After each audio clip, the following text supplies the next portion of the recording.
This is the View from the Bridge, official podcast of the Belfast Giants for kingdomofthegiants.com. Today's Tuesday, the 1st of March, 2022. My name is Patrick Smith. 4 points this weekend as the momentum builds to some really important games over the next few weeks, starting with a 3-game series against Guildford this weekend. And we might have made a final. We have a lot to talk about. On this week's show, we doused the blazing well at the Storm, so we'll look at what went right. We also have the Challenge Cup semi-final to talk about. Well, don't forget about that. We'll have all the news from around the league. The nominees for February's Player of the Month, sponsored by Phonacab, and one of our favourite people, Andrew Dickson, will be around in just a few minutes, considering how late we're starting this, as we chat to him as part of the fan agenda. Mr. Majimsey, you doing all right? Last time I saw you, you were in Tenerife. Paddy, I think it's important. You always ask us how we're doing, but how are you doing, mate?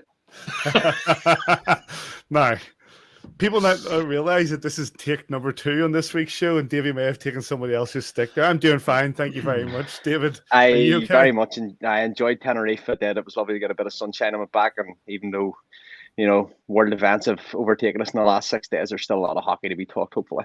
That's it. Says, how you doing, mate? I'm all right. I think you can guess whose stick he took there. So, Jill, you doing all right? Yeah, Paddy, I've been waiting all week to talk about that Challenge Cup semi-final, so let's just get straight into it. It's unforgettable. Absolutely unforgettable. Nobody would forget it. Nobody would forget about that Challenge Cup semi-final. Let's start with that, boys. The Belfast Giants undertook a one-off semi-final against the Nottingham Panthers. Davy's in charge this week with regards to all the visuals on YouTube. Nice one, Davy, because I might be having a week off next week. It was a 2-1 win for your Belfast Giants in front of a decent enough crowd for what was a Wednesday night. David Goodwin with the 2 goals for the Belfast Giants, and Jeremy Welsh with the goal for the Nottingham Panthers. In goal, Jackson Whistle, 33 shots against, 1 goal against, and Kevin Carr, 30 shots against and 2 goals against. Your referees that night were Stephen Hogarth and Andy Dalton. Davey, I'll start with you. Job done.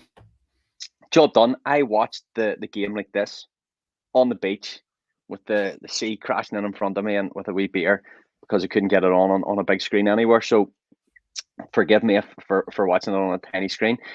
I thought, again, a bit like the game that we played against them in Nottingham just a few days before. I thought Kevin Carr probably was the exceptional player for them, kept them in the game for probably longer than they should have been in it.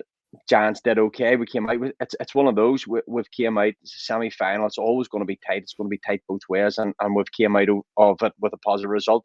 Goody with 2 big goals for us. That first goal at the end of the first period was probably what we deserved from a decent first period, and then them getting 1 back on the power play was a bit of a blow to us.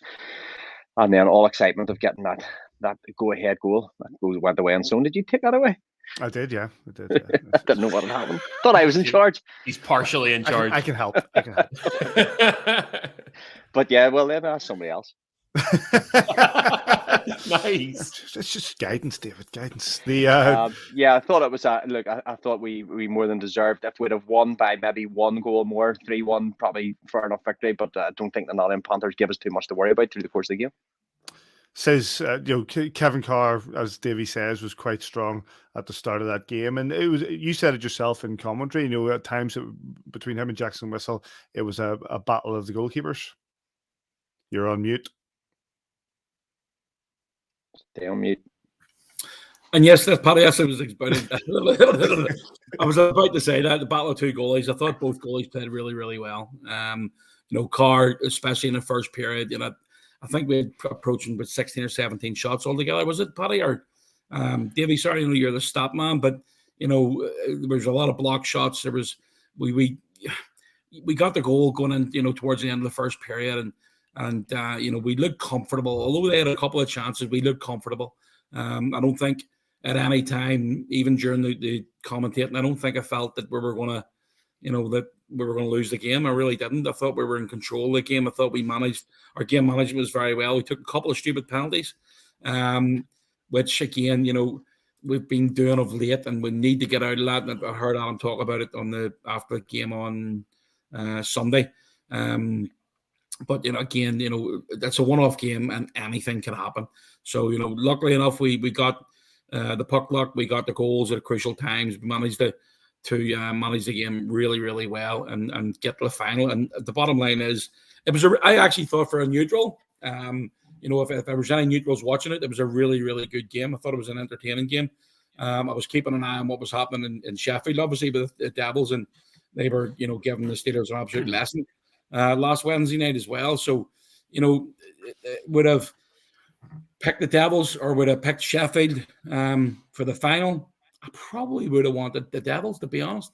So it's going to be a really good final. It's only a couple of weeks away, and the tickets are absolutely flying out the door. So, really, really pleased to get the win and get to a final, especially in our own building.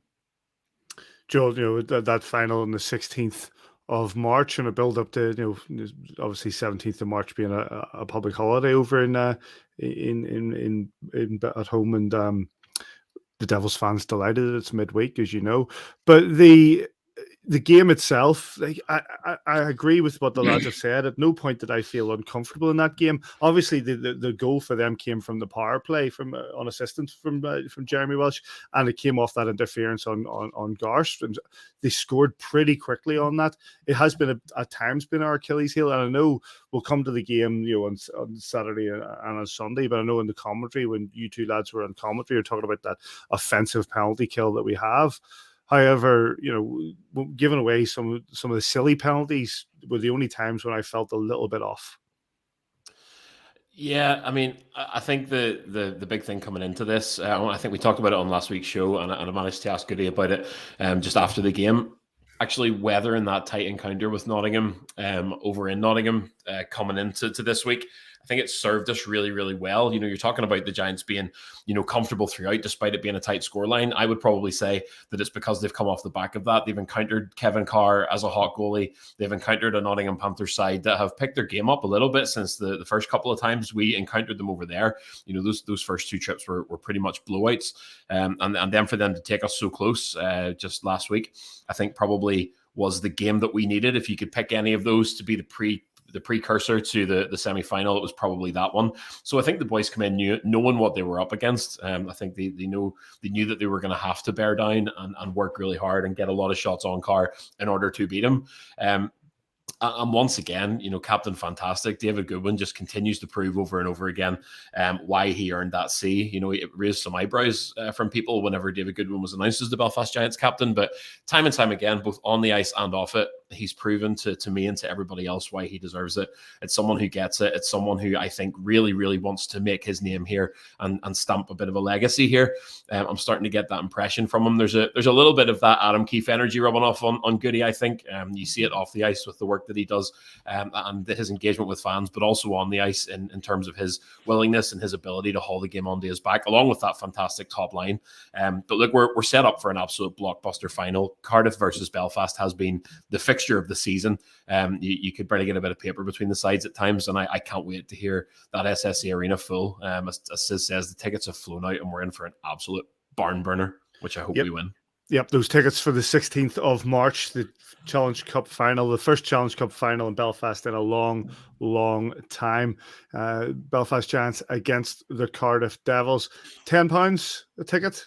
I think that's, £10 a ticket, worth every single penny for what has been said is going to be a barn burner of a final. And we look forward to it. Right, and then we move on to Saturday. And the Belfast Giants popped over to the Sky Dome in front of 1,923 people, I think it was. And looking at this, they took on the Coventry Blaze. Nice work, Davy. Where they ran out 3-2 victors. It was a very quick early goal for the Coventry Blaze, with John Curran scoring in the opening minute, and then Yanni Lakinen scoring 7 minutes and 6 to give them a 2-goal advantage in their own barn. But in the second period, the Giants hit back. Lewis Hook, Sam Rupp, and Kevin Rain made it 3-2, no further goals, and that was the 2 points in the bag for the Belfast Giants. The Coventry Blaze did have a goal ruled out in the third period. We'll come to that. Tyler Brescaruani, 23 shots against, back in nets for the Belfast Giants after a prolonged period out following that injury against the Dundee Stars. 23 shots against, 2 goals, 2 goals against, and the other side, CJ Mott, 32 shots against, 3 goals against. Your referees were Liam Sewell and Chris Wells. Says it was an early start for the Blaze, but the Giants had to show resolve, which they did with the 3 goals in the second period.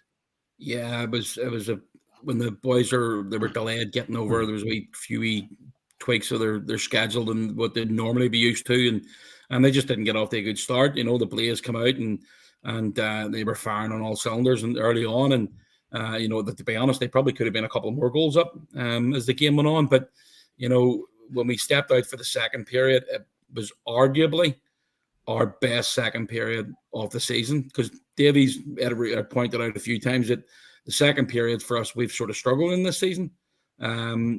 You know, and I can't remember how many shots, but I think the shot count was something like 20-3 or 20-4, something like that.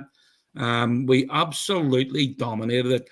And even Danny Stewart, who's had a tough week himself, he came out and mentioned that, you know, the Giants just stepped it up in the second period. So, you know, to come out, get those 3 goals, a couple of unlikely goal scores. I mean, the Kevin Rain Arena again, getting another goal, and good to see Big Sam Roop getting on the score sheet. So, you know, to come out with the win in a difficult building under difficult circumstances, and let's be honest, as I say, we didn't play our best for 60 minutes, is what it's all about. We're finding ways to win.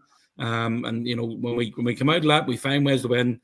That's where, you know, you're basically pushing down the line. The Steelers are doing exactly the same. They're coming out every game. They go 2-0 down against the Blaze on Sunday night, I think it was actually, and then they come back. I think they won 5-3 altogether as well. So it's important that when we're not playing our best, we just get those goals at crucial moments, and that's exactly what happened on Saturday night. Great to get the 2 points.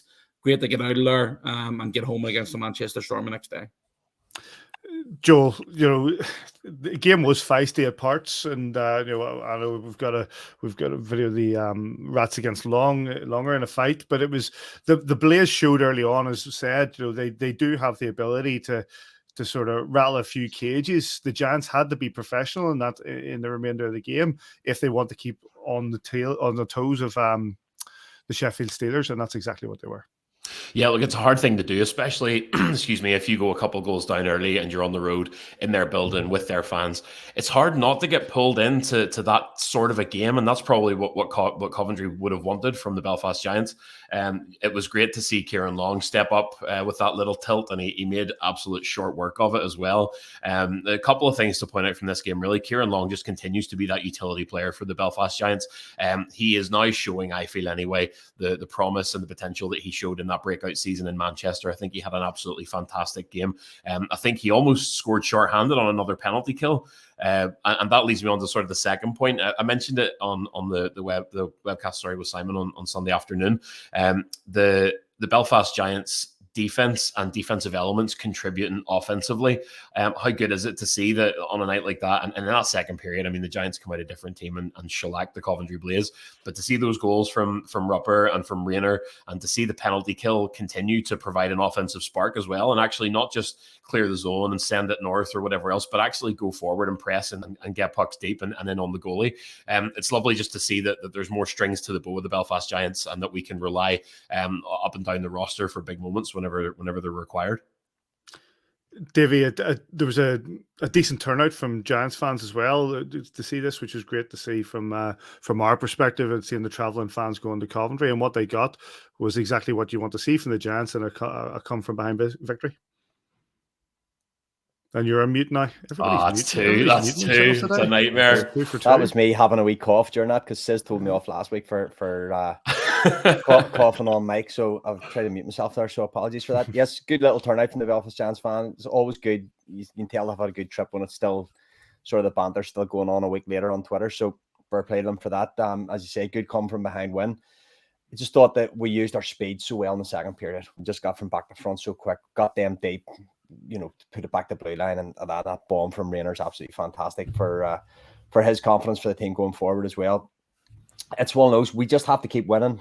Doesn't matter how you get it. It just, you know, you got to come up with a big W, and that's what the boys did there on as said earlier, about Big Sam Rib coming in on the back stick there, coming from high to low, and the way Scott Conway found him. Scott Conway has had an exceptional February. He's had a really, really good season, but some of his in-close play, and that just a dangle in the circle there, around 2 D-men, and just then feed it across for a rubber coming in because CJ Mott setting himself, expecting a shot. So really nice play from those JJ Pickett, Scott Conway, and David Goodwin when they're on the ice together create so much. Many points, as Nice says, must be 140, maybe 170 points or something between the three of them. Just 70, off the top of my head, 70, 70, and 50 or something like that, isn't it? Something incredible 190, anyway. 190, yeah. So nearly 200 points between those three guys in 49 games. We've still got a couple of months of the season to go. Yeah, just exceptional. So that when they're on the ice, there's danger for the other team, and they find each other so well. They find space so well, and they know their rules within the sort of threesome.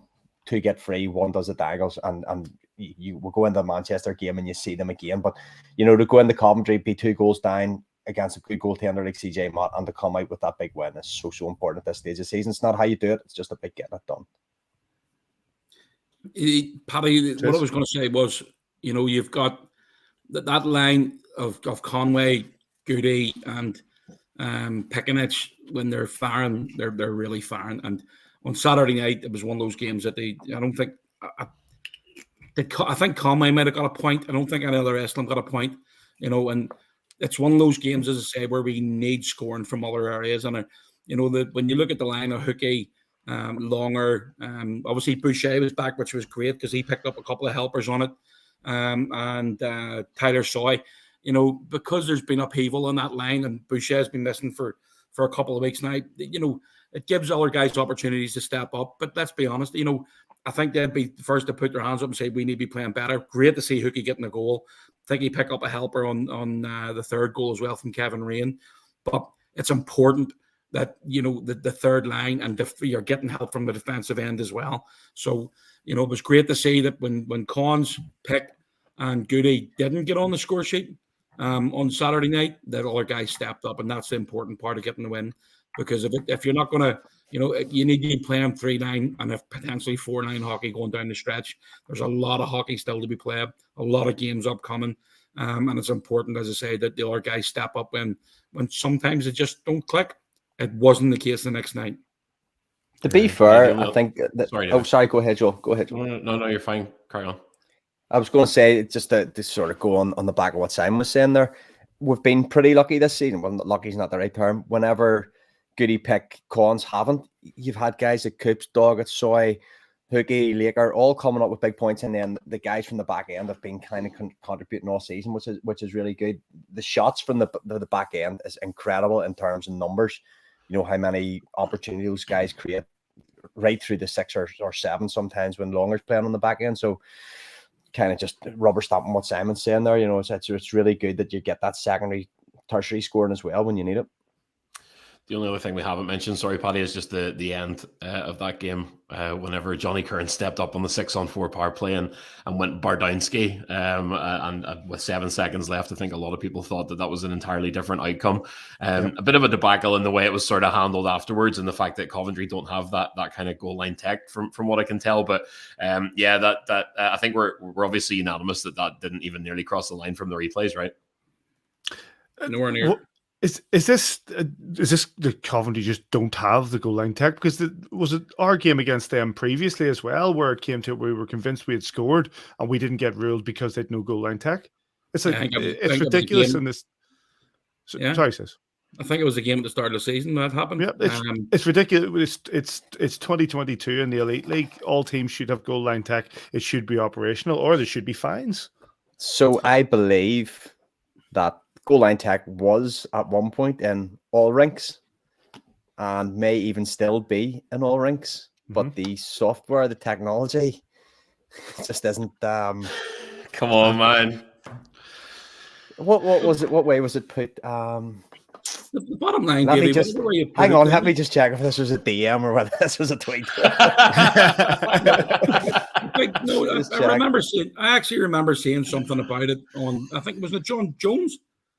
Yeah, I think it was John Jones. He was the one John was the one originally involved with installing it in the rinks. Yeah, and I think it was in all the rinks. But the bottom line is, all the teams should just have to pay for it themselves. Get it done. It's not fair. And you know what? Okay, we've seen that, as Joe quite rightly pointed out, we've seen that was not a goal. But how many times are they going to lose out on that this season? That's exactly they could potentially miss the playoffs here, and it could come down to because they didn't have the goal line technology. Danny Stewart's mentioned it a couple of times. They just don't have the facilities to put it up, and they're above the net itself. You have to find a way to get it done. Every other team should have invested in it. Yeah, I think every other team's invested in it, but there has to be some sort of sanction. There has to be some sort of sanction. This should be a standard across all rings. Listen, if Manchester and Fife have it, there's no reason why Coventry can't have it. True. Literally no reason. Not arguing. Have you found it, Davy? Moving on. Davy. Hang on. Go on. Brilliant audio. Right here, we could be here all night, Davy. Move on. We're going for it.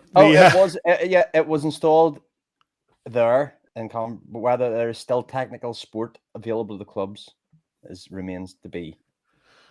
So the cameras may be there, the cameras may have been taken out, but the technical support to actually work the cameras, I assume there's some sort of software linked to a laptop. What a season it's been for the Coventry Blaze. Have yourselves a season, what a week. please. What a week. Couple of weeks, not just that, like their ice plant goes, they lose games. Anyway, we'll come to that later on. We'll move on. The highlights in that game are available from Blaze TV. And we'll move on to Sunday, where the Belfast Giants returned home for the game against the Manchester Storm. And it was a 6-3 victory for your Belfast Giants. Giants goals coming from Goodwin, Pickenich, Conway with 2, Pickenich with another, and Cooper rounding out in the empty net. And the Storm goals coming from Frankie Melton, Scott Simmons, and Cameron Critchlow. Jackson Whistle back in nets for the Giants, 39 shots against, 3 goals against, and Jason Picascio has 28 shots against, 5 goals against. Duress for Matt Thompson and Andy Dalton. At times, Joel, this felt like a bit of a cat and mouse affair. Yeah, well, I mean, that's it. The Manchester Storm brought it back to within a goal, no less than twice during that game. To be honest, this was a game where the Giants had to win ugly. We were not at our best. We were taking silly penalties. We were letting them in off the drop, after scoring. And to be fair, Simon sort of said it in the pre-show just before that game faced off, that you'd expect Manchester to come into the SSE Arena on a Sunday afternoon, having been away the night before in Cardiff, I believe, and sit back and let the Giants come at them and look for their chances on the break. The Manchester Storm didn't do that. They took the game to Belfast, and that's to their credit. And Belfast had to find a way there. The recurring theme that we keep talking about here, especially on the road for the past 3 weeks and during this game as well, is the Giants finding a way. Sometimes the game plan goes out the window, but what you have to do is bear down and find your way to win. But my goodness, we did not make it easy for ourselves. I think we were on the 5-on-3 kill twice, and the second one I think they scored on. But look, as the old cliche goes, winning pretty and winning ugly, it doesn't matter. You just have to win. And thank goodness we did that. But there were times during that game where I kind of thought, we're going to drop this here. We're going to, through our own kind of silly mistakes and being sloppy. The one thing I wanted to point out, if you don't mind, Paddy, I really love watching Jeff Baum play. Jeff Baum, I think, with the majority of the fan base, maybe flies under the radar a little bit because he's not necessarily throwing in the big, massive hits. He's not one of the bigger bodies the way Kevin Rayner or whatever would be. But I love watching him compensate for his lack of size on a decor with his technique. Just the way he moves his body, the way he tracks the puck, and the way he sort of takes players out using his body just positionally. I think he's an absolute joy to watch. I really, really like Jeff Baum during this game. I thought he was excellent. Yeah, I agree. I thought it was a really, really good. He's been really good for like last couple of months. I think he's a great player. Davy, it's not often that a team comes in, especially a team in the position that the Storm are in, that they come into the SSE Arena and outshoot the Giants. Yeah, one of the few games that when you look back at the stat sheet on when it comes through the next day, if you hadn't seen the game and you didn't know the score and you were just given the stats, you would probably say that Manchester Storm have came away with the win in it, in terms of shots, in terms of, grade A scoring chances, in terms of even face-offs and different bits and pieces of statistical analysis there. You would say Manchester did pretty well, but you know what? We talked about it in the semi-final. We talked about it in the Coventry game. We talked about it, and Joel said it as well. It's just about getting the W's at this stage of the season. And saying that when the chances came along for us, we executed this time. We've been guilty over the last few weeks, and we've talked about it on podcast after podcast about, making chances and not scoring them. And maybe this game where we didn't create as many chances, but we scored more of the opportunities. This, like that first goal there, guy's very unlucky with it. One of the highlights is here is Collins giving it So good. That is relentless. He is Um, relentless. he loves it. Sis has been saying from September, guy likes a chirp, and like you've seen in the last couple of weeks, the winning goal, or well, not even the winning goal, sorry, the game tying goal away in Nottingham a couple of weeks ago, the penalty shots that he scored, that goal there. I'm not exactly sure. It comes it's maybe the next goal or the following goal. I think Sis said something to Collins on Twitter the other night about it, and he says it's all about Goody's setup, the slap shot from the top of the circle. But you watch Scott Conway's movement. David Goodwin can only make that pass if Scott Conway makes that little move to get into that space, and it comes up on the slow-mo, absolutely brilliant, where he just checks back. This here, if you watch Conway's, this isn't great for a podcast, it's okay on YouTube. If you watch Conway's movement here, just to come backwards, all the D are going into net. Sorry for interrupting, but the whole point of it is because he's got his head up. Look at the two forwards that are coming back from Manchester. They skate right past him, and he just they're just heading for the net, mate. They're just heading. Let's get in front of the net, and Conway does brilliant. And same with that. Don't know if skip backwards there, but absolutely brilliant finish. And then with the next one where he just follows a puck in, I think it's maybe Longer has the shot. It pops up and he goes on in and just finishes. There's Longer's shot there now. Bakasha fires it up in the air, and Conway just eye-to-hand coordination. These guys practice this all the time. This isn't luck. That's just going to the blue paint and good things happen. Puck popped up and he scored it. Yes, we'll let them come back in. Yes, there was times we took penalties where, you said earlier in the show, Simon, about maybe a bit inconsistent with our play in terms of taking penalties. It happens. And unfortunately, we give a 5-on-3 away. We couldn't kill it. And we give them a few opportunities to get back in the game. But I thought towards the end of the game, they tired a little bit, and we were able just to keep the foot down that wee bit more. Maybe being at home and stuff was, that road trip for them just caught up with them, and we were able to press on in the third period and take the W. Mark Cooper tried his very best not to score an empty netter. I'm sure he'll get a bit of stick at the rink tomorrow for that. He made amends. He made amends, and I think says just there. I think Joel Ann says called that one in the net, but 6-3 home win. You take the W's where they come from, and good to see Wiss back in the nets getting another good performance, and him and Best go across the weekend, 2 games, 2 wins. So happy days. Things like that always bring me back to the Sheffield Steelers and Mosienko missing an empty net, and then the Giants coming back to equalise and go on to win the game. Sometimes you can get grief, and it's all right. We can turn around and have a smile, but if you don't, sometimes you really need to hit them because otherwise they can come back and haunt you. Yeah. I think that might have given us the best ever podcast title. That's one of the best ever. Mosienko empty nets. Yeah, it was harking back to the Manic Street Preachers. It was an absolutely fabulous one. Says some of the times Giants lost concentration after scoring, and we've said allowing the Manchester Storm to get back into it. But also, as Davies pointed out, we had a 5-on-3. There was a 5-minute major to Sam Rupp where we got 5+ game for cross checking. I know the referees came in for a bit of stick from the crowd, and I know that both you lads in commentary said it seemed fair enough. Yeah, it was a penalty. If you watch the lead up to it, there was a big.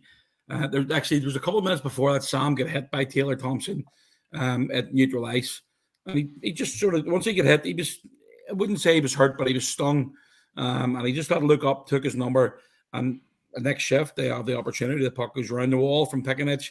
And he steps in there to lay the hit. Both guys were just forget about the puck. Let's just hit each other.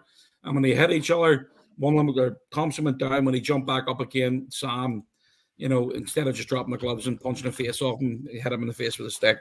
However, was it a 5+ match? It's a difficult one. Davy probably be able to slow that video down. I don't have the knowledge to do that. But when you're looking at it from distance, at first I thought it was definitely a penalty. 5+ game, I thought it was harsh.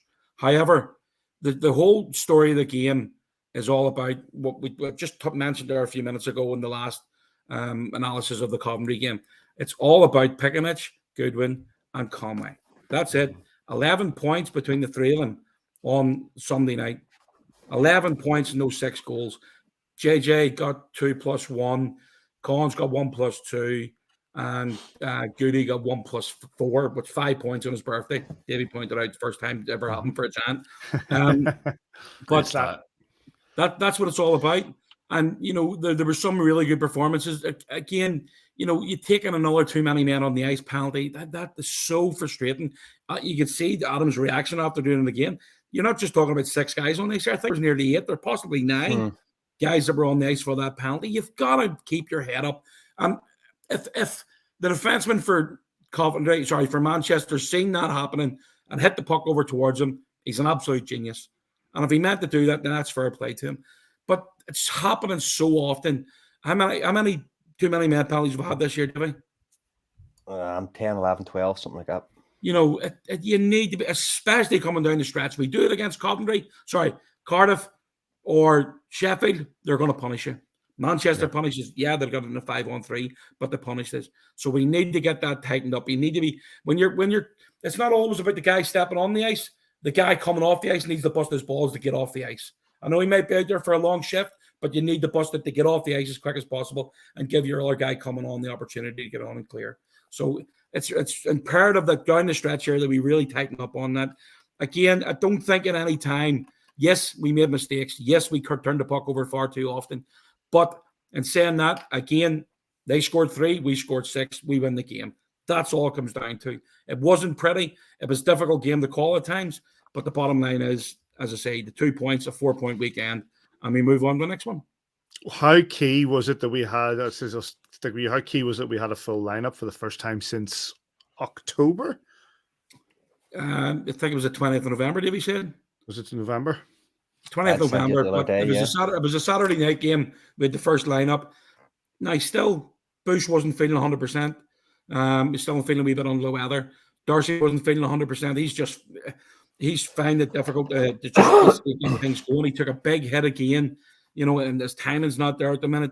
I'm just hoping that he can really find his feet over the next couple of weeks and get going. He's getting there in training, but I've said before, it's been a really difficult season for the wee man, and I'm really, really fond of him. I'm just hoping they can really get down the stretch here and really start putting in some performances, because we could do with him, and we could really do with him stepping up and getting another few goals. So it can't be left the 11-point games for Collins, Pick, and Goody every game.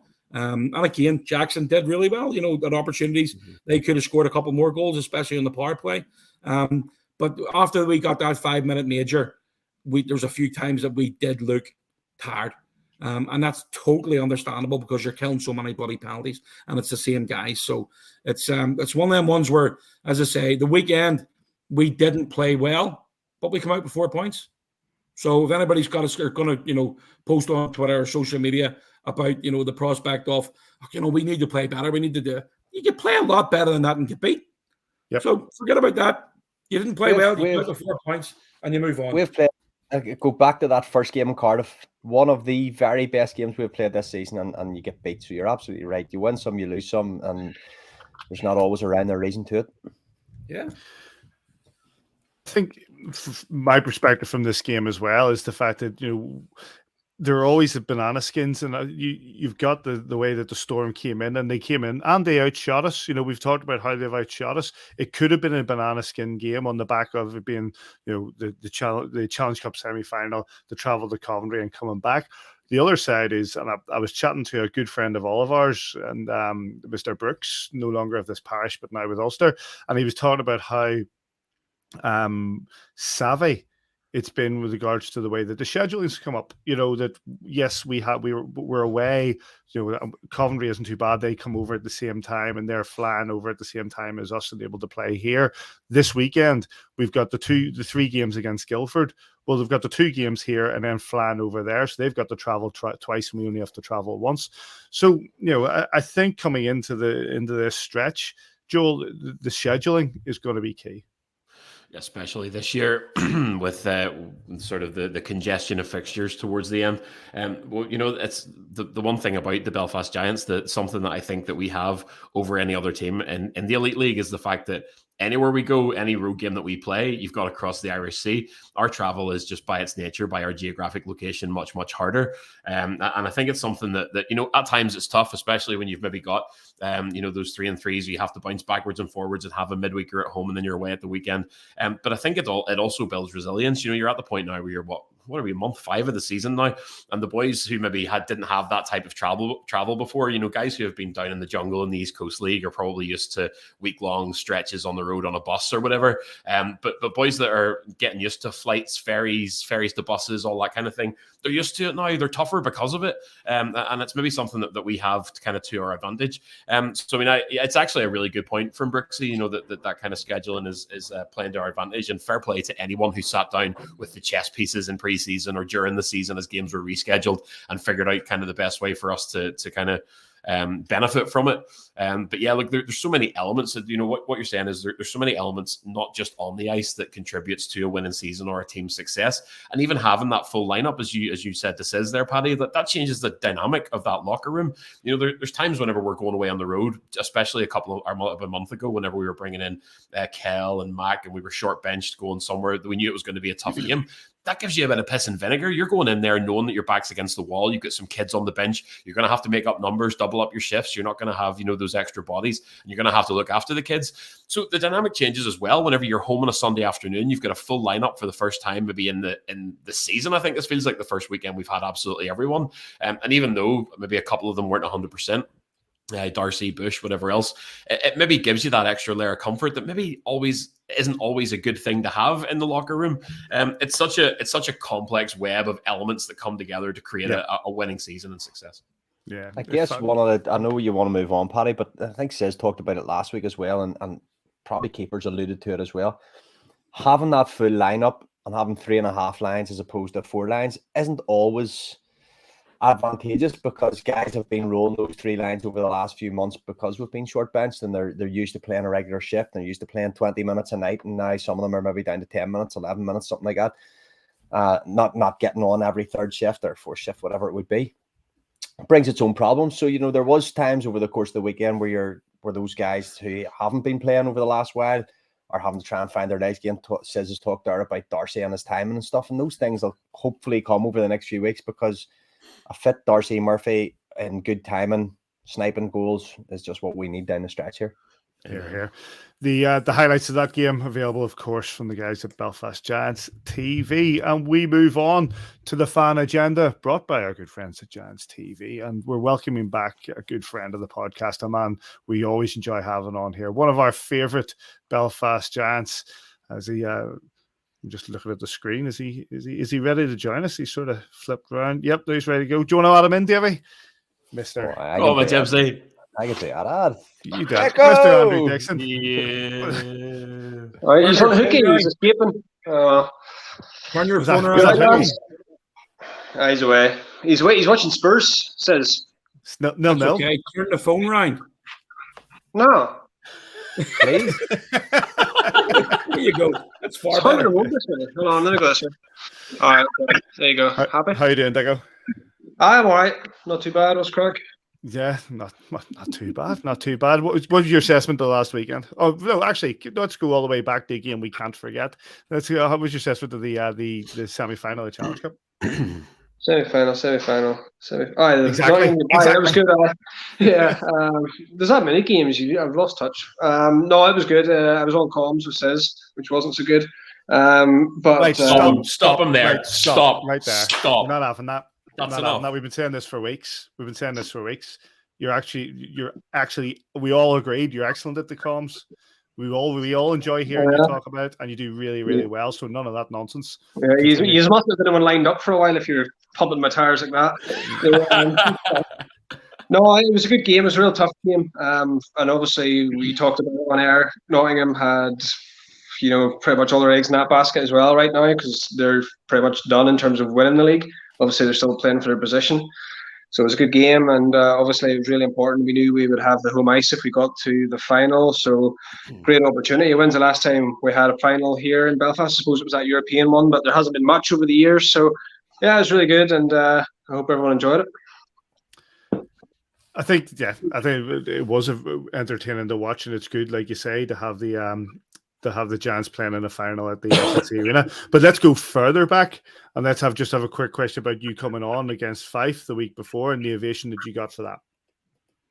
Yeah. Again, I think I spoke to Sis about it. It was really humbling, and it was great for me personally. But that's all it is. It's just personally a little thing for me. It was nice to give Jackson a couple of minutes off because obviously Besco was out of the lineup there for a little bit, so give him a couple of minutes off. But yeah, it was nice for me. But the game was pretty much done, and then when I came on, the guys done a very good job, and Limited pretty much kept them to nothing. And so yeah, anything that happens for me at this point, or most of the players will tell you, it's pretty much secondary to the team right now. It's a big team effort to try and get to the end of the season and come home with some silverware. Dicko, I know we talked about it on the podcast last week about this team first attitude. That's absolutely fantastic. It's what we want to hear as fans, first and foremost. That's all we are. But we also talked about what Andrew Dickson does away from Saturdays and Sundays, in that when you're at the Ice Bowl or you're at the Odyssey, and Besco and Wiss have gone in for their shower, that you're standing out there taking pucks off the head, when letting Cooper letting him get sharp, but Darcy wants to stay on, do a bit of shooting, whoever. You're that guy. You're as important as Besco and West, this organisation, even if you don't know it.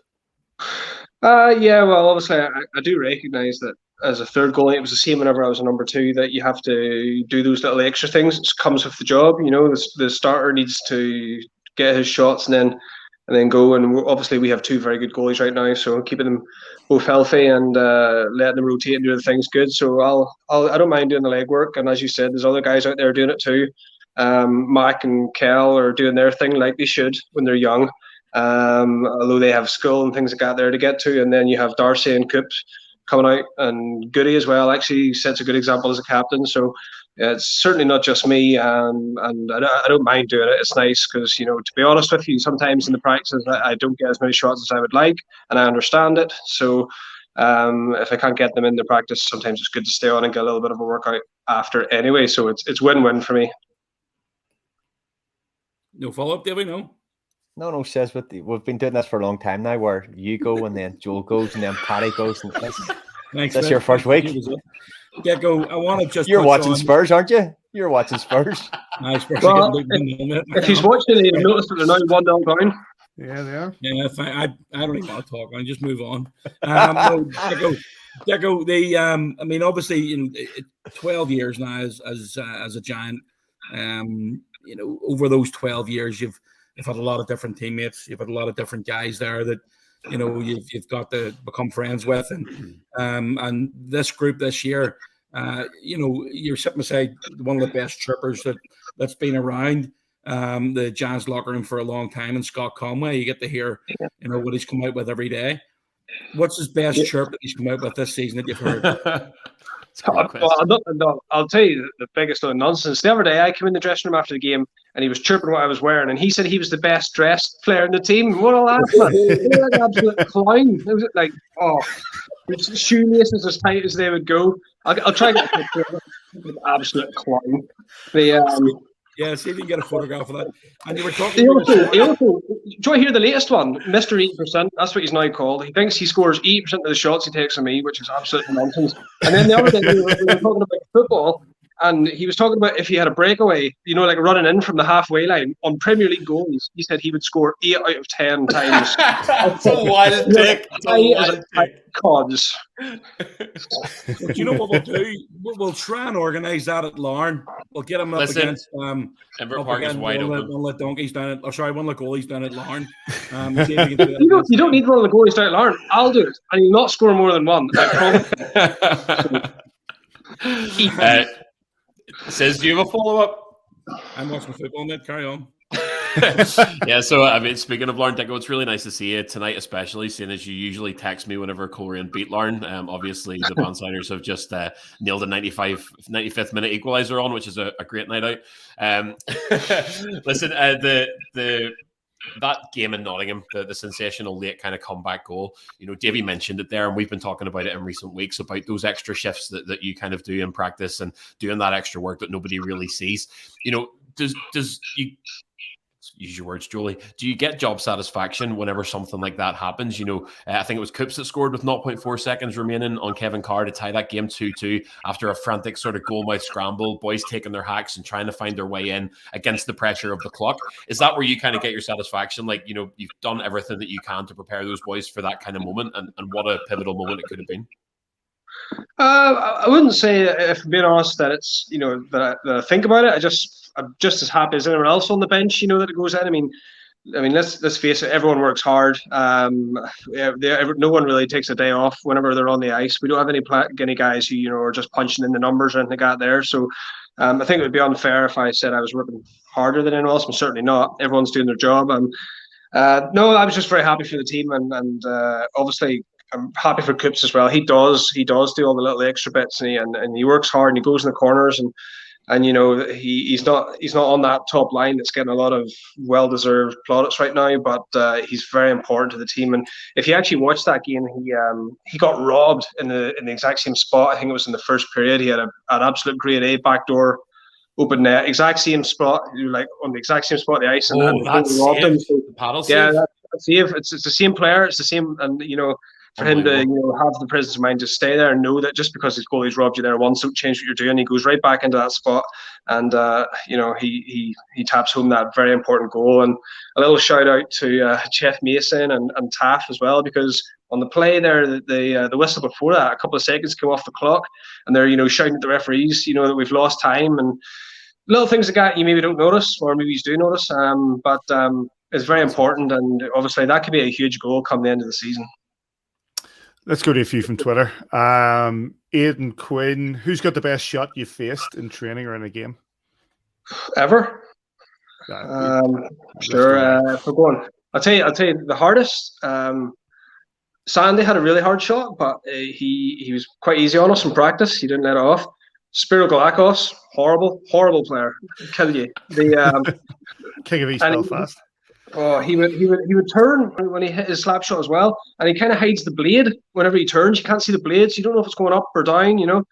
So he knocked me out one time. So that was, he woke up in the recovery position and sheds his lap with like my lip bleeding, like my teeth were all bleeding, because it kind of like blew the mask off me from kind of below.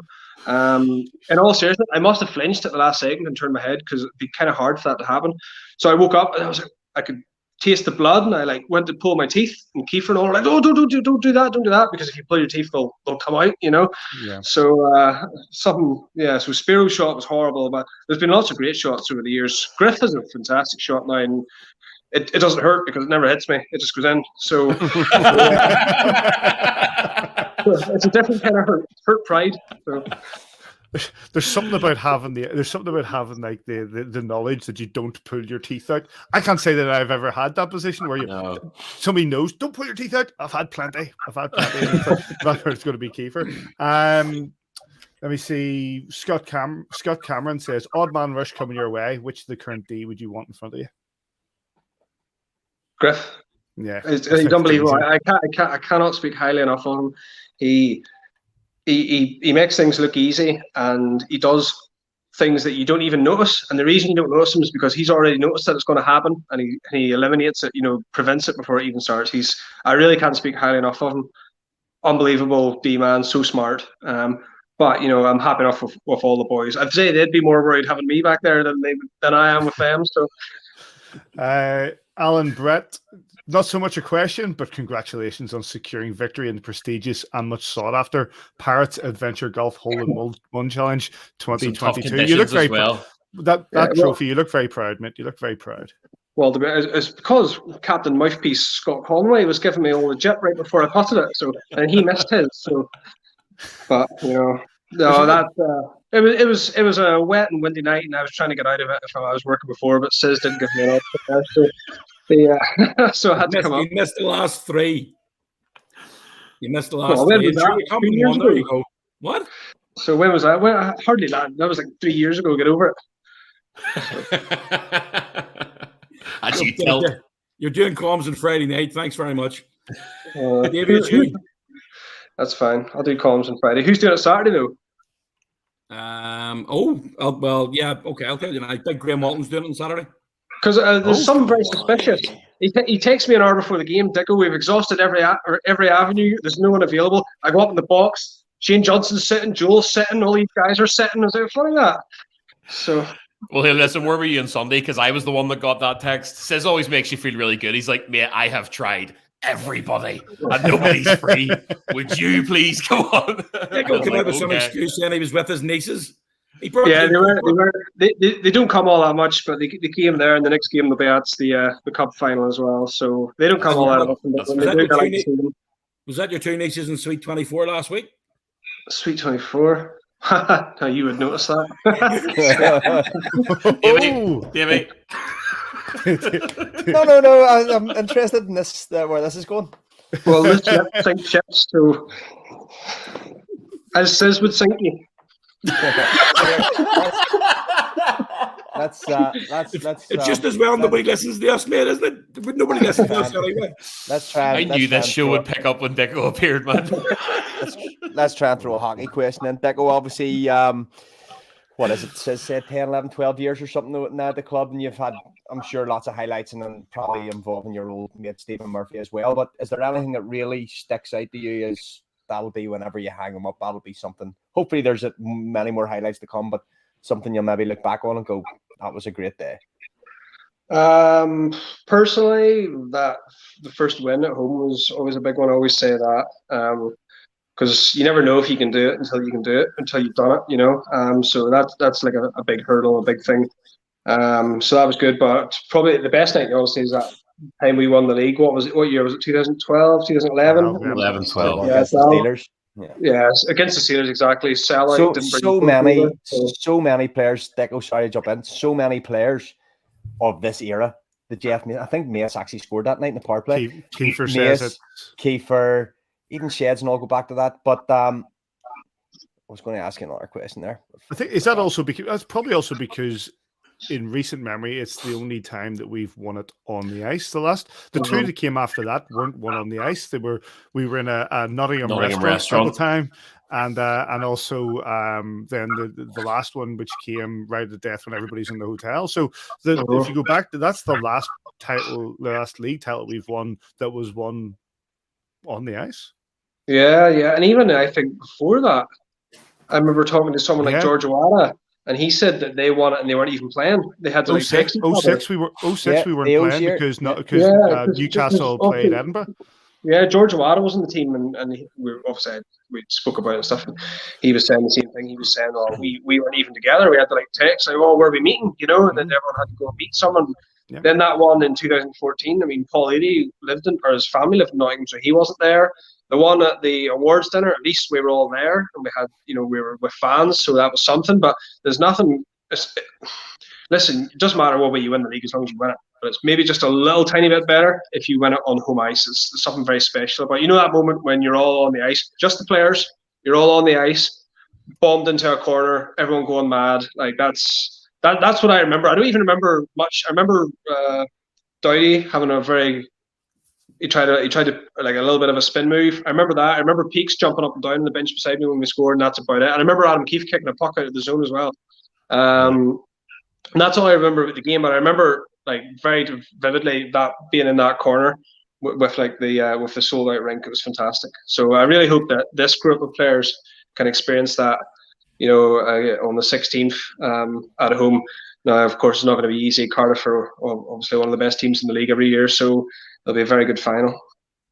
I know, Dicko, you've talked in the past about whenever you've been told you're playing, maybe getting a wee bit nervous or whatever, but does it still feel as good when you get that tap on the shoulder? Where are you sitting on the bench there? We're 5-6 up against 5, and you must be thinking, or maybe the coaches said to you during the break, keep yourself loose there, Dicko. There's a chance you'll be in this game here. When that tap comes on the shoulder, do you still get the old butterflies?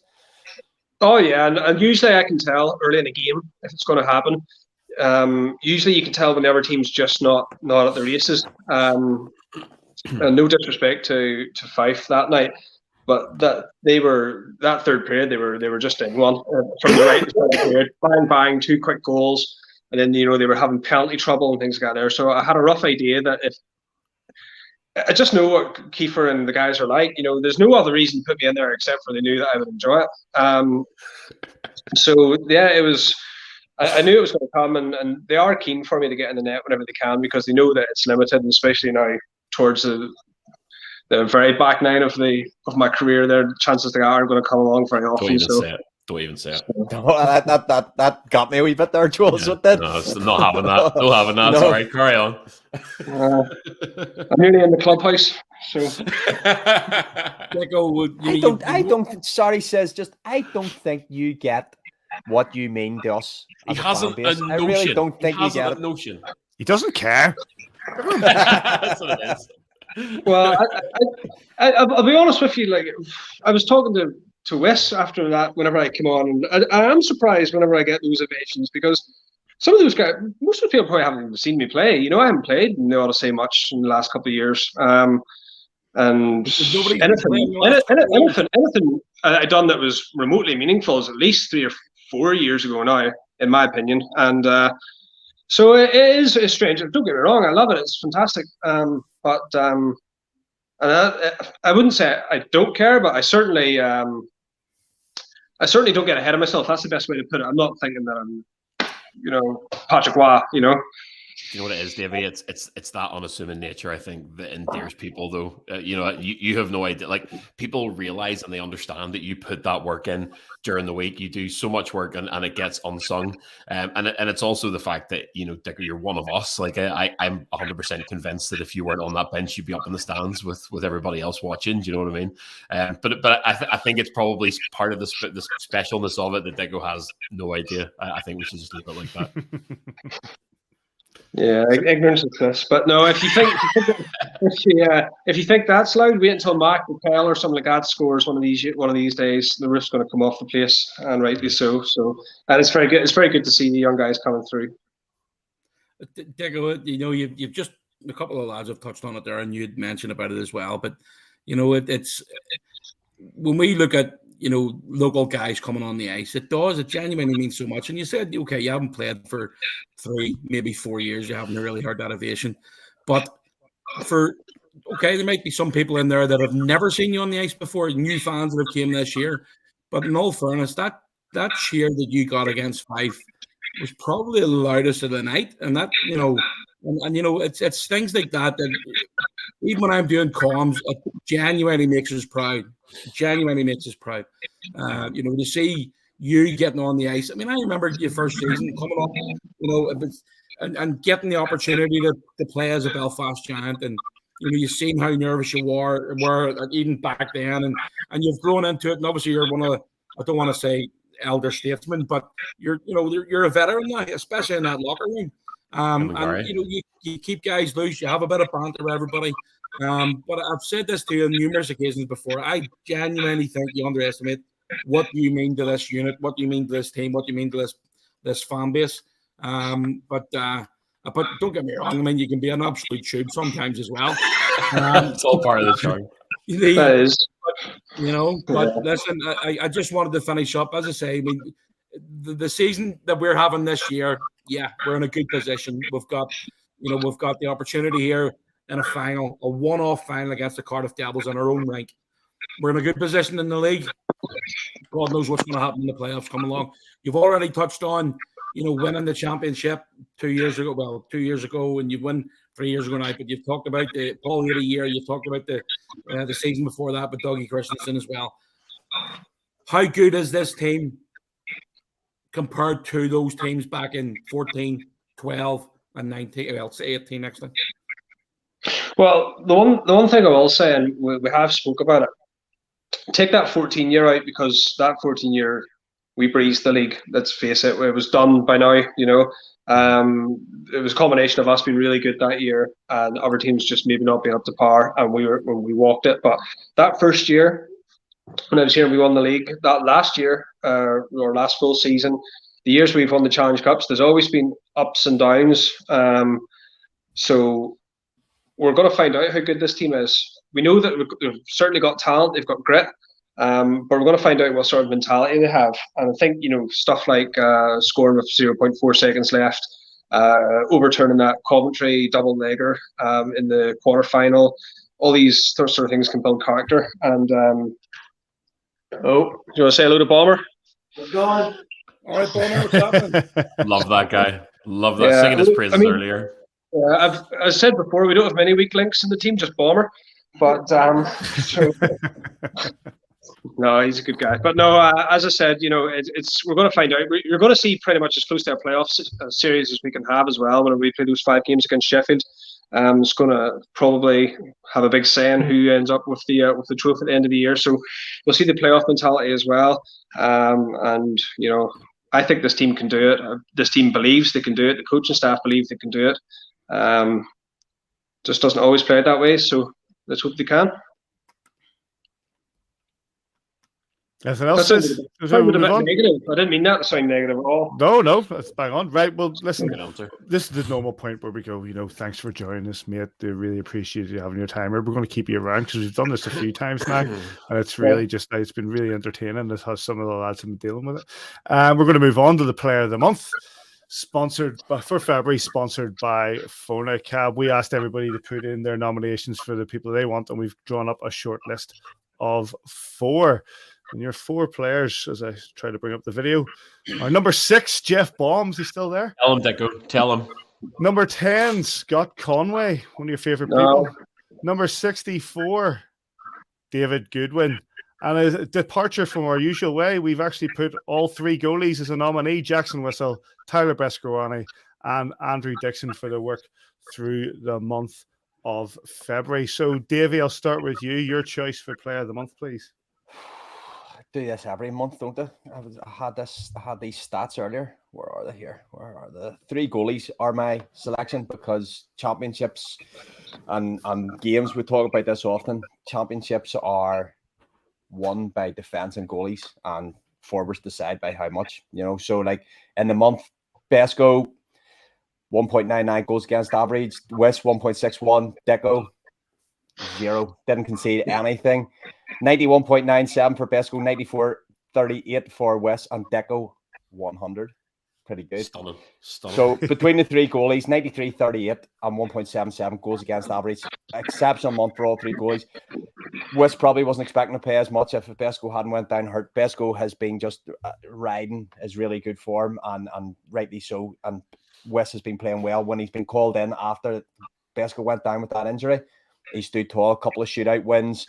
That game away to Nottingham, especially when we came under the pump in the last period, and he's done really well. And then Deco obviously coming and getting his time on ice as well, keeping the 5 Flyers at bay that night. So I think the 3 goalies is a really nice opportunity for us to reward success, and those guys have had a really successful February. Simon. I think Davy's got a really valid point, and I know he's just saying that because Dicko's sitting there. It's always the way. It's always the way. It's always the way. And I mean, as I say, look, I think the guys at the back end have been great, but I don't think we can look past Scott Conway for this one. He's been good. He's been good. When you look at that top 9 of Conway, Pickenic, and Goody, the 11 games in February, they had 54 points. 54 points in 11 games between them. Conway had top point scorer, 9 goals, 12 assists, 21 points, 2 game winners, plus the shootout winner as well. That's outstanding. He's been brilliant. He's been absolutely brilliant for this month. I don't think anybody can look past him. And again, the goalies have done really well. Bombers, again, I thought Bombers is really strong coming down into January and February. I think he's been absolutely outstanding. But for me, it's definitely Scott Conway. Collins had 2 penalty shot winners, didn't he? Or he certainly scored both goals in penalty shots. I think the other one was given to David Goodwin, Davy. He scored in it, but Goodwin. 5-0 and away. Yeah, I think Goody was given it as he scored it, but I think Goody was given as the game winner. Yeah, but he scored in it because I remember him skating past the Nottingham fans giving it race. Yeah, but again, two game winners plus the shootout winner, potentially, the 2 shootout winners, but he's been lights out, absolutely outstanding. Jolie, for the last 2 months consistently, you've given it to our guest. Are you going to stick with that? Do you know what? Davy's already robbed that pick, and you know that if Davy hadn't, I would have chosen the goalies, not just because Dicko's on the show tonight. Listen, Goody and Cons are points machines. I genuinely think that the key to success in the EI these days is having an effective 3-goalie system and having that depth and that ability to have the next man up and the ability to put in the work during the week. But because I mentioned him earlier, and because he's a little bit unsung, I'm going to say Jeff Baum this month. I think Bomber just does a lot of the hard work that maybe goes unnoticed, doesn't grab the headlines, but without his defensive work, and I really like in this room, especially surrounded by you boys, I'm no hockey expert compared to you guys, but I think how Bomber plays the game is very, very smart.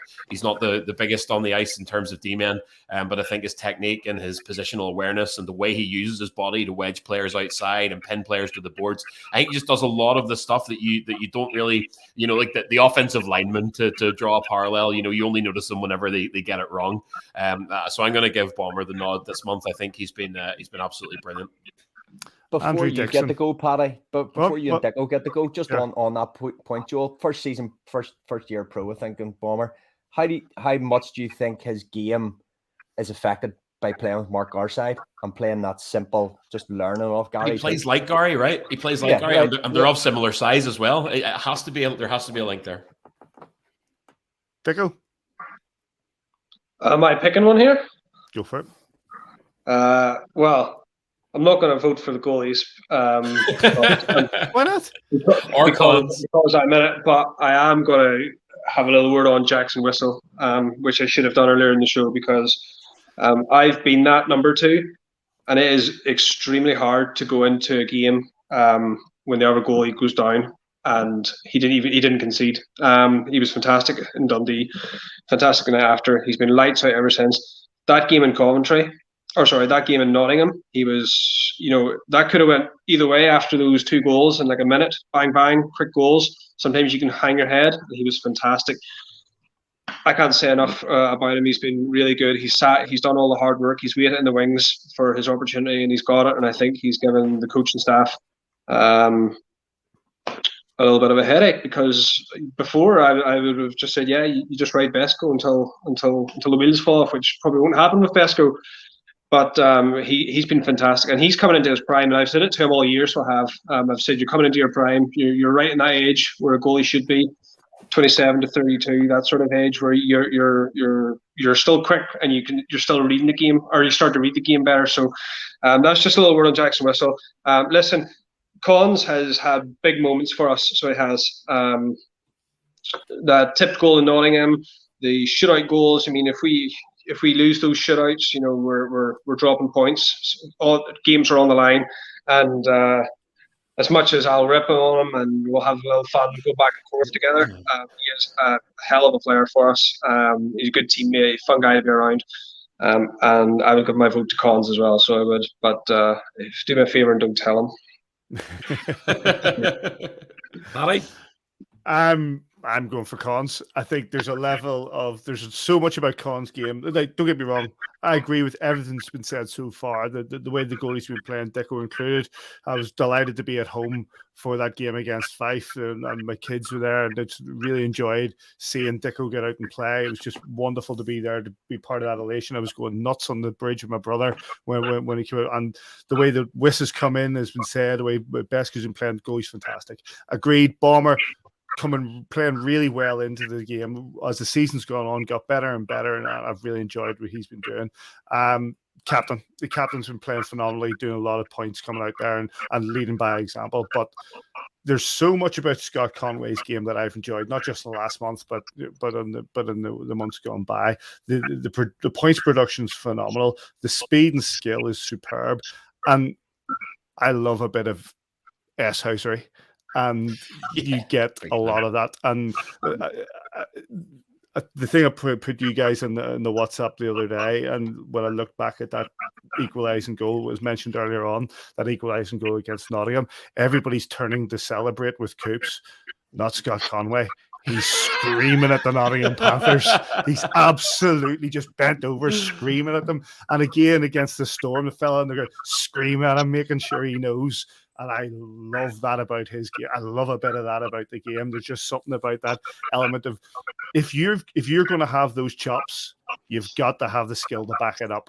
And he has the chops to back that up 100%. He's one of the outstanding GB players in the league at this moment in time. And long may that continue. So yeah, he gets my vote. Sorry, Dicko. He gets my vote for it. But yes, the voting opens on Wednesday morning and will continue on Twitter until Friday night. Go to @AVFTB on Twitter and cast your vote. Jeff Baum, Scott Conway, David Goodwin, or the goalies. And the voting will close on Friday. And we'll present it hopefully in after one of the games against the Guildford Flames this weekend. And as always, a big thank you to Phonacab for sponsoring this award. And a big thank you, of course, to Andrew Dickson. Dicko, listen, really appreciate you coming on once again. You've joined us. You've sat with us for a good 40 minutes or so there. We really appreciate you sharing a bit of the crack, and we always enjoy having you on. And hopefully we'll get... Oh, no, before I go, Sis has something to say. Dicko, would you lend Wes any money? No, I'm not sending my money. Send it to Dicko Direct. That's my new holding phone. I have Adam Keefe, I'm his financial advisor. I made him some money in the crypto market. So nice. Yeah, if you want your money advice, come my way. But no, actually, Wes says he's doing a good job. So I'm only having a bit of laugh. Can I actually? What does it say on your thing there, Davy? I'm just noticing it. I'm guessing it's something to do with Ukraine. It is Ukrainian. Yeah, I can't. It is Ukrainian, yes. Yeah. Do you actually want to know? Yeah, I do. Yeah. Paddy, will we get in trouble, Paddy? Nope. No, it just says up yours, Vlad. Oh, okay. Oh, Vlad. Mm-hmm. Okay. Yeah. No, I agree with you. So. Unanimous. So, no, thanks very much for having me on, fellas. It's always a pleasure. Listen, thanks, mate. We really appreciate it. And we'll hopefully see you on the ice before the season's out. And maybe we'll get you to come back on. So thanks, mate. Thank you, mate. Best luck, lads. Cheers. Thanks, mate.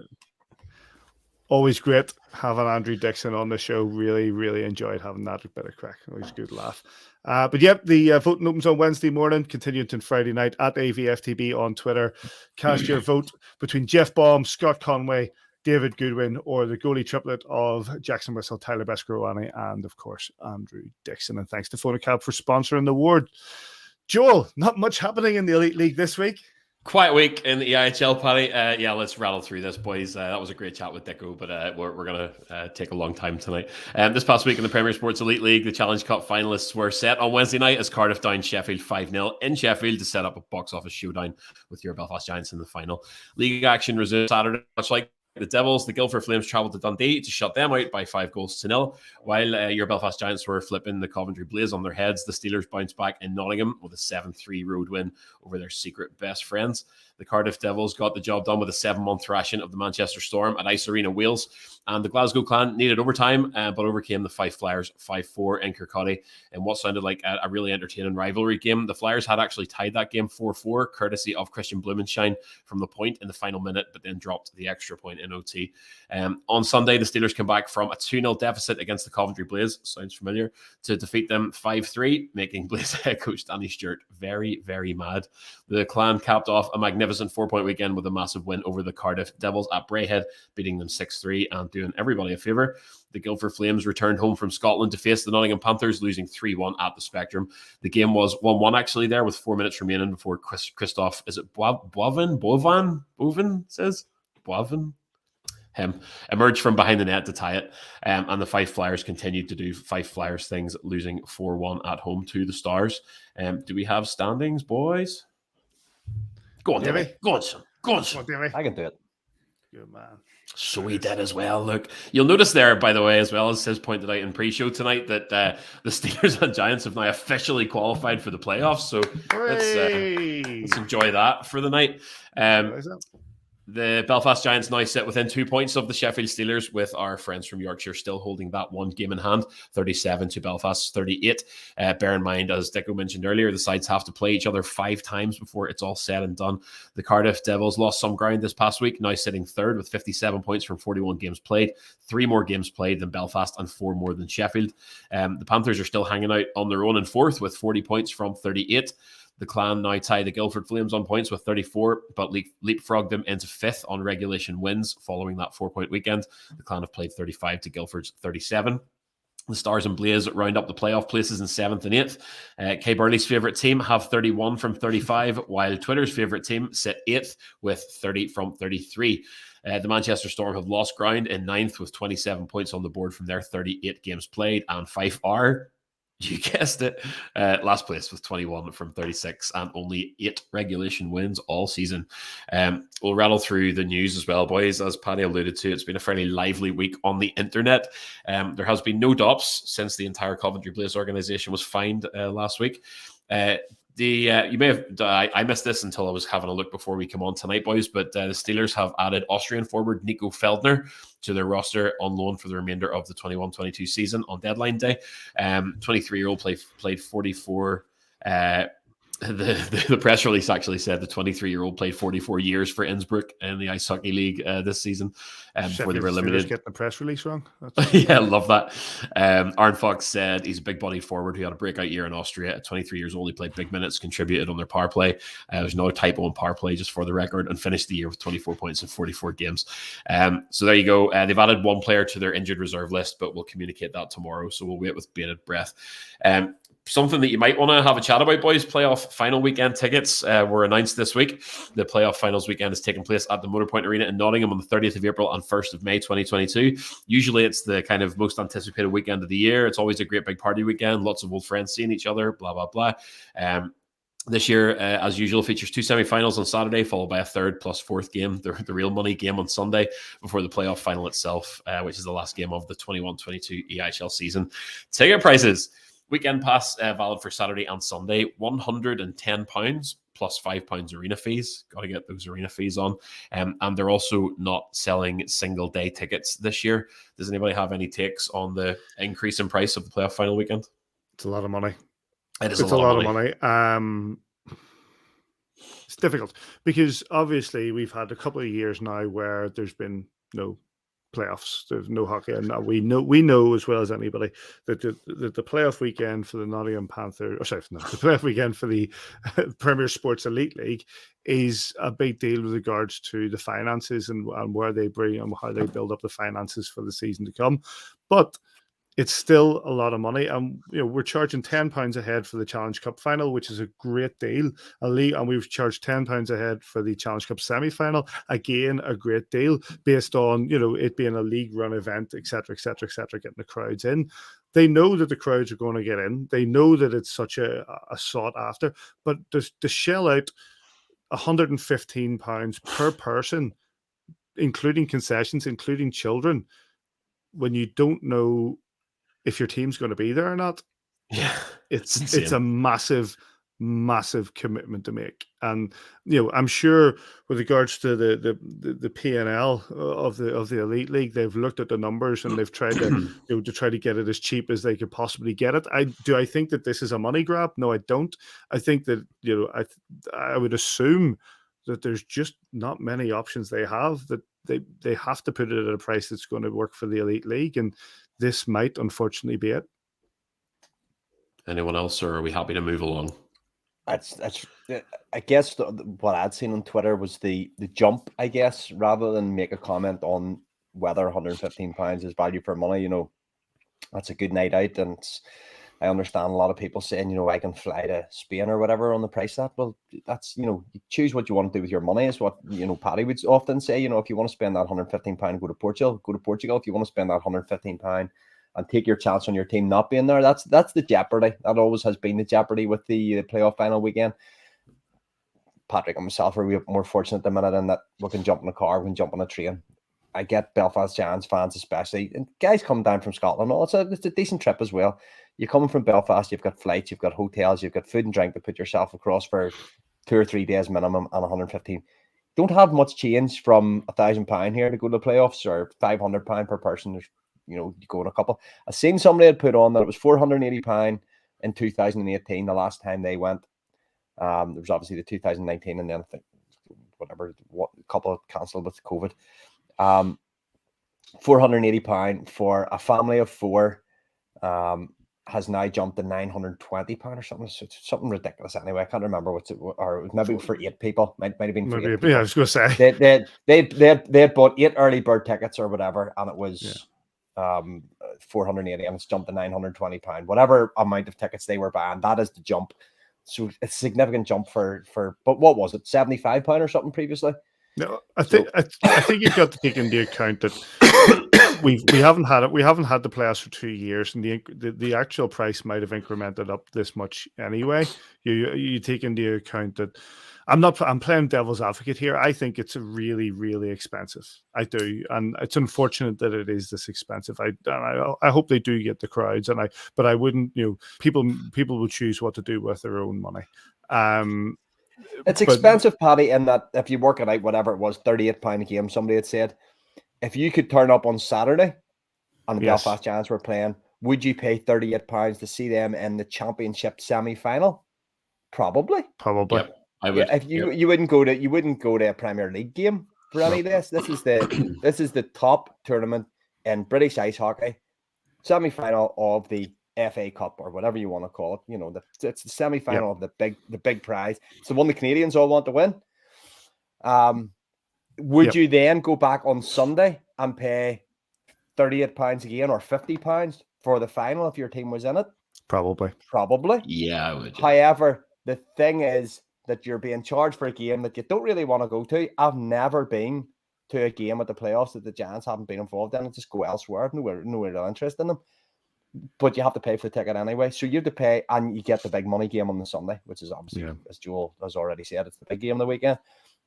But the 3 big games and the 3rd, 4th place playoff, where you have to buy those tickets, whether you want to go those games or not, would I rather have the option to buy a ticket for the game I know my team's going to be at? That might be a way forward. But look, you've said it, the league have crunched the numbers, and they need that arena filled at £115 or at a certain occupancy at £115 to make the whole thing work. Bit troubled with what I'm seeing on Twitter about a lot of people saying, let's boycott it, let's go to bunkers and watch it on the TV from bunkers, because Premier Sports have put a lot of money in, I guess, this season to be that title sponsor, and they'll want that arena full to put that out on TV with a full arena as well. They'll not want to put that out to 4,000 people in the arena. And look, it'll sell, and it'll sell well. Whether it sells out remains to be seen, but the price is what it is, and you've just got to make your choice whether that's what you want to spend your money on. Yeah, fair and balanced points there, boys. Like, I think we now live in a world, unfortunately, because of the last couple of years where everything's more expensive. Your money just doesn't go as far, and there's no one sitting in EIHL's ivory towers rubbing their grubby hands together because of this cash grab. That's not what this is. It's the fact that we're in a difficult climate, and to make ends meet and to make the numbers match, unfortunately, this is what it's come out as. That doesn't take away from the fact that it is expensive and it is a gamble, and certainly that added layer for Belfast fans, because you're geographically sort of hampered by having to cross the Irish Sea to go there. It's a commitment. You're going for the weekend, you're going flights, you're going to hotel. But as you say, look, it's the people who have the money, fair play to them, go for it. It's a fantastic weekend. It's a really, really great time. And I'm sure, we've all kind of said it. I'm sure that the fans will still be there. The fans will still enjoy themselves. And it doesn't help anybody to talk about boycotting the playoff finals weekend. It's just, it's unfortunate. It is what it is. Anyway, to steer away from controversy, the last thing I want to bring up, Paddy, is obviously Coventry are having themselves a season. For anybody who's missed it, I tried to actually do notes on this earlier, but a brief rundown based on some bullet points. So after Coventry dropped that 2-0 lead against Sheffield and lost, Danny Stewart got into it in the tunnel with Sheffield's assistant coach. There was a fantastic photo of it. That's awesome. If I was Danny Stewart, I'd have that on my wall. The Sheffield Star published a story on it the next day, talking about him swearing and threatening violence in front of kids. They said later in the same article that the kids were completely unbothered by that, which is funny. Coventry then hit back on Twitter saying, surprise, surprise, our coach is passionate. That clip of Danny Stewart mouthing kind of profanities and a few other bits and pieces that seemed fairly unsavory came online. Coventry then deleted the tweet. They then released a statement addressing what he said and adding more context to it. And then today, to add to the whole sandwich, the Manchester Storm said that Coventry announced an away fixture reschedule from Wednesday the 16th of March to Saturday the 19th. Quote, this was not agreed with the Manchester Storm club management, and we will be fulfilling the original fixture on Wednesday, the March 16th. And this, of course, coming a couple of weeks after Announcer Gate and the Department of Player Safety fining the entire organisation for off-ice staff's conduct. I mean, Can I? I apologize. I know I went first when talking about the playoffs. I'd like to go first on this as well, if I can, because I just want to take some of the. There's that picture. So good. I just Mike O'Connor. He's a big guy now. Isn't he? Firstly, right. The coach gets angry. Don't care. No. Story from Bob Westerdale. Don't care. Like, the only reason that this is a story is because Bob Westerdale happened to be like close enough to take a video and whipped out his phone and quickly took a video of it. Coach gets angry because he dropped 2 goals and maybe feels a bit aggrieved. Don't care. Nonsense story. Danny Stewart, the video that was cut, obviously, from the coverage of Danny Stewart mouthing off and blah, blah, blah, and whatever. Yeah, unsavoury. But what was going on in the Sheffield bench? You're only getting half a story there. So Danny Stewart's getting in the neck. You don't know what's coming the other way. Look at both sides and then come back to me and stop clutching your pearls. But then the other one is the Manchester Storm tweet today. Yeah.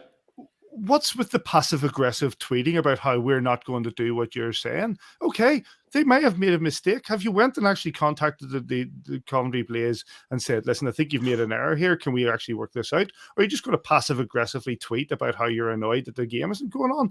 Let's be professional, for goodness sake.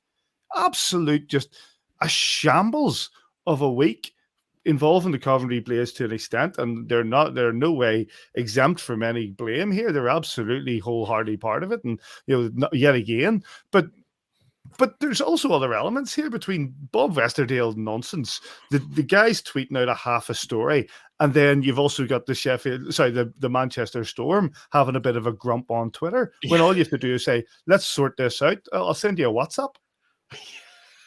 Anyone else? I mean, yes, that is I will, Davy. I have said yes. Imagine us calling people out for being unprofessional, and I agree with that. I agree with that. Here we are, but it's still. I'm not paid. You know what I mean?